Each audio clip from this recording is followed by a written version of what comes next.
గత ఎన్నికల్లో వైఎస్ఆర్ కాంగ్రెస్ పార్టీ ఓటమికి ప్రధాన కారణం కాపులు. ఆ సామాజిక వర్గం దూరం కావడంతోనే వైఎస్ఆర్ కాంగ్రెస్ పార్టీకి ఓటమి ఎదురైంది.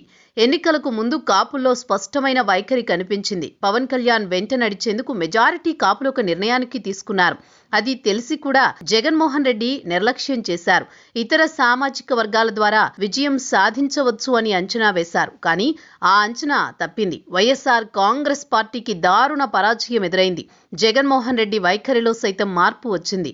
కాపుల విషయంలో తప్పు జరిగిందని ఒక అంచనాకు వచ్చారు జగన్మోహన్ రెడ్డి. అందుకే కాపు ఓటు బ్యాంకు చేజిక్కించుకునేందుకు కొత్త ప్రయోగాలు చేస్తున్నారు. వైఎస్ఆర్ కాంగ్రెస్ పార్టీలో కాపు నేతలకు కొదవే లేదు. బొత్స సత్యనారాయణ, అంబటి రాంబాబు, గుడివాడ అమర్నాథ్, పేర్ని నాని ఇలా చెప్పుకుంటూ పోతే చాలా మంది నేతలే ఉన్నారు.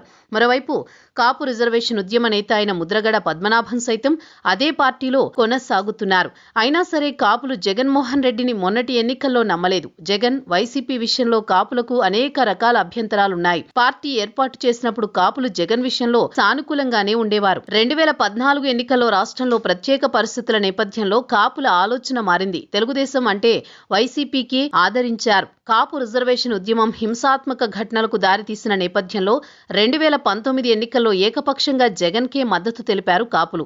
కానీ కాపులు ఆశించిన పాలన సాగలేదు ఏపీలో. అంతకుముందు చంద్రబాబు ఇచ్చిన ఆర్థిక వెనుకబాటు రిజర్వేషన్లను సైతం కాపులకు రద్దు చేశారు జగన్. కాపుల విషయంలో ప్రత్యేక పథకాలేవీ లేకుండా పోయాయి.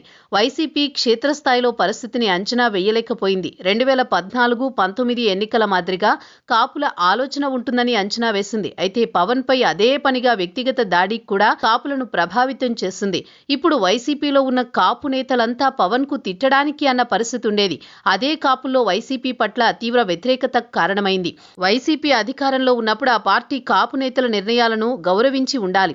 వారితో కాపుల కోసం మంచి పనులు చేయించి ఉండాలి. కానీ జగన్ ఆ పని చేయలేదు. ఇప్పుడు అదే నేతలను కాపులపై ప్రయోగిస్తానంటే మాత్రం కుదిరే పని కాదు.